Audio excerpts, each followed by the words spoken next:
ក្រុមហ៊ុន Food Panda នឹងឈប់ដំណើរការសេវាកម្មដឹកជញ្ជូនអាហារនៅក្នុងប្រទេសថៃចាប់ពីថ្ងៃទី23ខែឧសភាតទៅបន្ទាប់ពីរកស៊ីអស់រយៈពេល13ឆ្នាំនេះបើតាមការប្រកាសពីក្រុមហ៊ុនមេ Delivery Hero នឹងចុះផ្សាយដោយកាសែតបាងកកប៉ុស្តិ៍នៅថ្ងៃពុធនេះ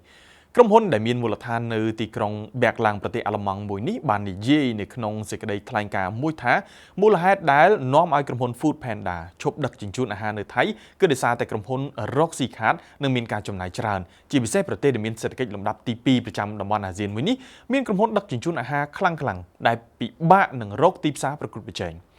ជាក់ស្ដែងនៅក្នុងឆ្នាំ2023ក្រុមហ៊ុន Food Panda បានរាយការណ៍អំពីប្រាក់ចំណូលជិត$115 លានក៏ប៉ុន្តែចំនួននេះក្រុមហ៊ុននៅតែខាតជាង$15 លាន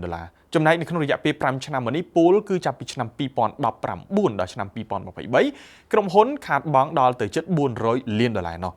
យ៉ាងណាក្រុមហ៊ុន Food Panda ក៏បានអរគុណបុគ្គលិកអតិថិជនដៃគូនិងអ្នកដឹកជញ្ជូនអាហារនៅក្នុងប្រទេសថៃផងដែរបច្ចុប្បន្នក្រុមហ៊ុនដឹកជញ្ជូនម្ហូបអាហារដែលនាំមុខក្រុមហ៊ុន Food Panda គឺក្រុមហ៊ុន Grab Food ក្រុមហ៊ុនរបស់សង្ហបុរីមួយនេះមានចំណាយជិត40%នៅក្នុងទីផ្សារដឹកជញ្ជូនអាហារសរុបនៅក្នុងប្រទេសថៃ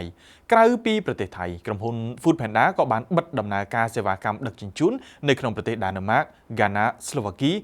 និងស្លូវេនីផងដែរ